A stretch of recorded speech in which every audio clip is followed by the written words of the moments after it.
Albania's overarching national goal is to join the European Union. Prime Minister Edi Rama doesn't think the country is ready for membership, partly because its political institutions are underdeveloped. That has been on display in the past week as political parties have disagreed on when to hold local elections nationwide. They were scheduled for June 30th. The opposition Democratic Party now wants that date pushed back and hasn't fielded mayoral candidates. The ruling Socialists of Edi Rama want to proceed regardless with the candidates they've registered. The deadlock has added to skepticism in the European Union about whether Albania is ready to join. Today on Talk to Al Jazeera, the Prime Minister of Albania, Edi Rama. Thank you, Prime Minister, for talking to Al Jazeera today. I want to start by asking you about the country's European prospects, which is the major political issue facing this country for many years now. A few weeks ago, the European Union held parliamentary elections across the continent and millions of people voted. Albania wants to join the European Union, but seems unable to hold municipal elections. Is Albania ready to join the European Union? No, Albania is not ready to join the European Union because this is still a long way ahead, but of course we are ready to start accession talks, for which we have already committed and delivered based on the EU Commission report and recommendation to the member states to consider opening accession talks with Albania and North Macedonia. What would Albania bring to the European Union? More and more Europeans are asking, what does Albania have to offer the EU? I'm not sure that a majority of Europeans that deal with political affairs are aware that Albania and the Western Balkans are surrounded by EU borders. So we are somehow an organ of a body that is dragging out of the body, but is not simply fading away, but it's there. So the choice is very simple. Let this organ bleed and create troubles to the whole body, as it happened in the past. Should have been a reason why the two world wars started in the Balkans, or help this organ to integrate and help the body to get the organ in. So it's not about enlargement, it's about completion, it's about a very important piece of the puzzle, because an area, as I said, within the European Union that should not be left as an open space for other actors that may not be very keen to see the European Union progress and prosper. Now, you have a very tense political situation inside the country at the moment. I want to ask you about your dispute over the Constitution with President Ilir Meta. Article 92 of the Constitution clearly states that the President, not you, sets the date of elections for the Assembly and the organs of local power, the local elections of June 30th. So why do you feel you have the right to override the President's decision or change of a decision on the date of the next local election? The last thing I wish in my daily work is to enter in legal disputes, because legal disputes are always complicated and are always a matter of different opinions, and let alone have a legal dispute with you. But I should tell you very simply that yes, there is a clear indication that the President is the one that has to set a date for the elections, but there is a frame, clear frame, in our electoral law that the President has a very well-defined space of maneuver in picking dates. And this being said, the Constitution and all the constitutions of the world where there is a parliamentary republic say that the president can pick a date, but no one says that the president can undo a date. So undoing your own decree is a novelty for the history of parliamentary republics. But the president, in his legal opinion, which he delivered on Monday, 18 pages, cites 3 precedents for previous presidents overturning what had been an established date, in one case for a general election and in 2 cases for local elections. So it is not without precedent. It is without precedent because when local elections have been postponed, it has happened in times when we didn't have the same legal frame, and the legal frame has been consolidated exactly to avoid the repetition of this thing.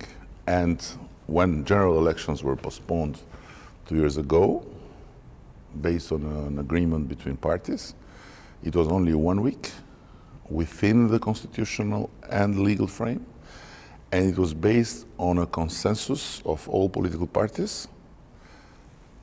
And the then predecessor of our actual president has asked it by written, because otherwise he could not undo. Mm-hmm. Now, your immediate reaction to the president's position was that you were going to have him dismissed. And what we heard was that Thursday's parliamentary debate was going to be a motion for Parliament to ask for the president's removal. But that didn't happen. The resolution you brought instead asked to censure the president. I want to ask you, though, what was your constitutional basis for asking for the president's removal? The Constitution states that the president may be dismissed for serious violations of the Constitution. Do you think that the change of the date was such a serious violation? First of all, what you heard was inaccurate. And again, I have to repeat that we live in a so fast world of news that there is no more time of fact-checking. We didn't say that we would start the procedure of impeachment on Thursday. We just said that, yes, we will start the procedure of impeachment, but there are steps. So the first step was to based on our law, was to take note of the fact and come out with a resolution of the Parliament, taking note of the fact that the Constitution has been breached really violently, because, you know, how possibly in the world, and never happened before in the world,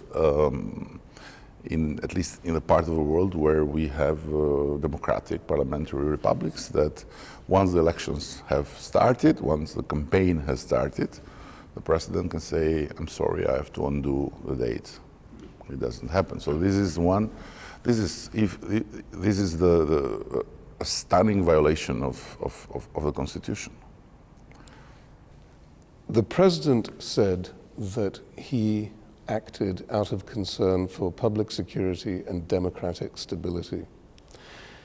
And your political opponent, Democratic Party leader Lulzim Basha, yesterday on Thursday called upon the citizens of Albania to act, and I shall quote from what he told me, in a way that European citizens are forced to act when they are faced with the prospect of an effective coup d'etat. It isn't clear what he means by that, but it is clear that he means some sort of action. Are you at all concerned about what may happen if you proceed with local elections on June 30th? And do you think it's responsible to proceed? I'm not sure if it's interesting for your audience to enter in all these details, but I think that, first of all, the Constitution does not allow the President to use his office for concerns or for imaginations. The Constitution is very clear. The President in our Constitution is not the institution that has to deal upon concerns or things like that. So it's ridiculous. On the other hand, it's important, I think, for your audience, and thank you for giving me the opportunity to understand what's happening in Albania, because this is from where everything then unfolds. So the world has seen in the last 3 months, maybe, pictures of heavy stuff like protesters coming here and throwing Molotovs and trying to assault the building. And of course, it's concerning, but when you see it from far, you think that there is an upraise of the people. It's not the people.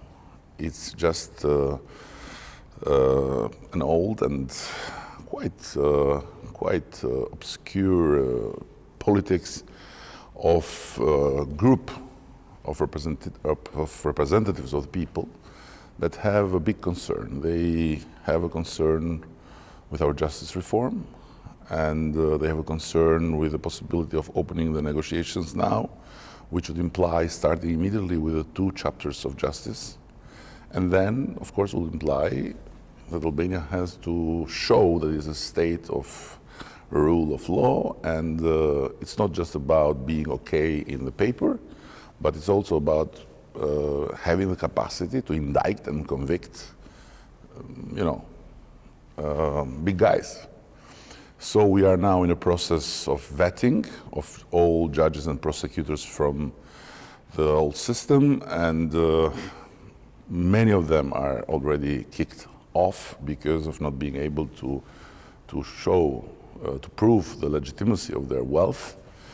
And soon we will have the whole system in place with judges that get out clean and integer from the vetting. So after 30 years, we'll have a justice system that will be not anymore, maneuvered by politicians. The last European Commission report on Albania cites the need for more progress on high-level prosecutions in organized crime, particularly drug-related crime, more high-level convictions and indictments. Do you think that Albania does have a problem with organized crime? Of course, I think Albania has a problem with organized crime and corruption, as every country that is not yet a modern, functioning state.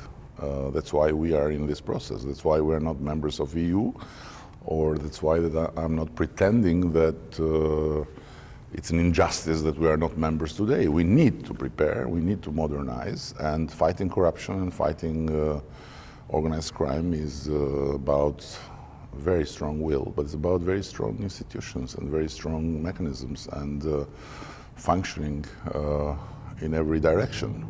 This being said, if I turn my head 5.5 years ago and I see from where we come, we have done impressively.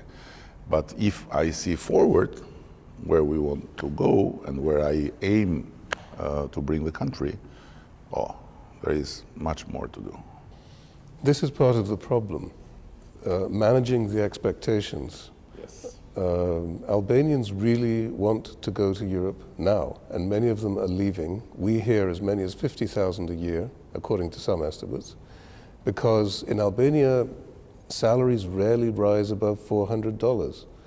And they want not only the prosperity, but the legal structures and the sort of society that they can enjoy in Europe. How do you explain the fact that despite these years of hard work and reforms, Albanian per capita GDP remains pretty much stuck at $4,500, and Albanian unemployment, even though it's come down a very long way, is still at 12% and 22% for the young.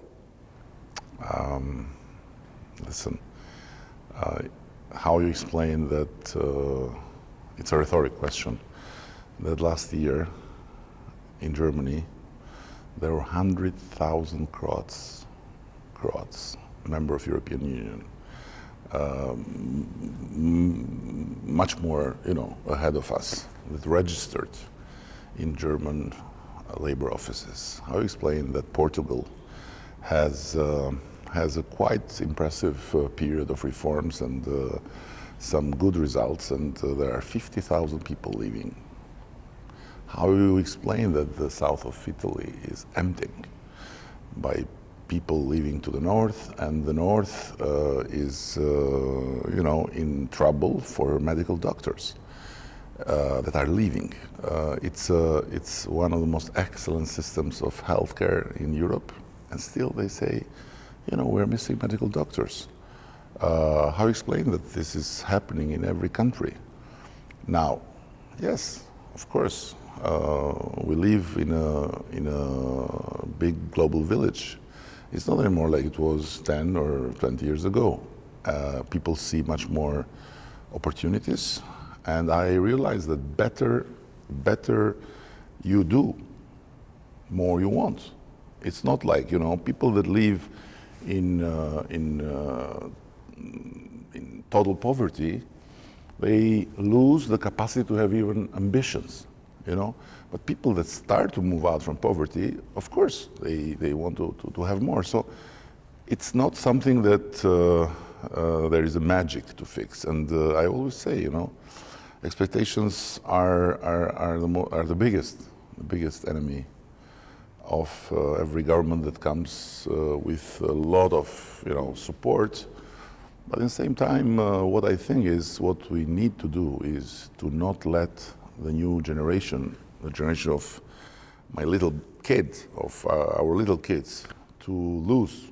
But it's also about attracting investments and capital from even your neighbors. And that seems to be very difficult for Albania to do, because it's earned a reputation for being a rather arbitrary system of governance, not a transparent assessment of investments.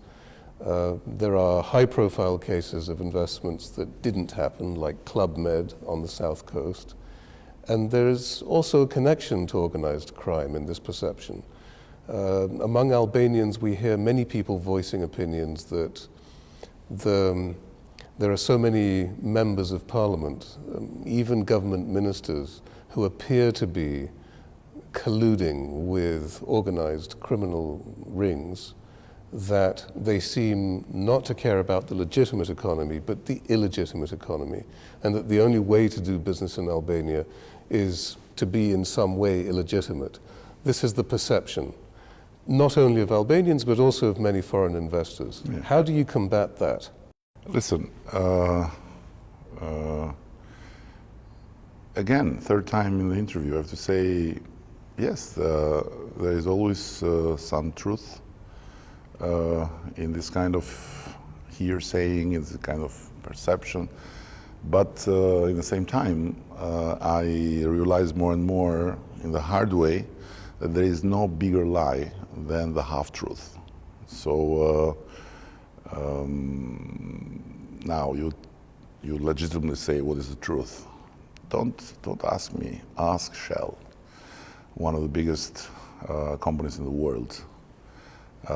Ask TAP, Trans-Adriatic Pipeline.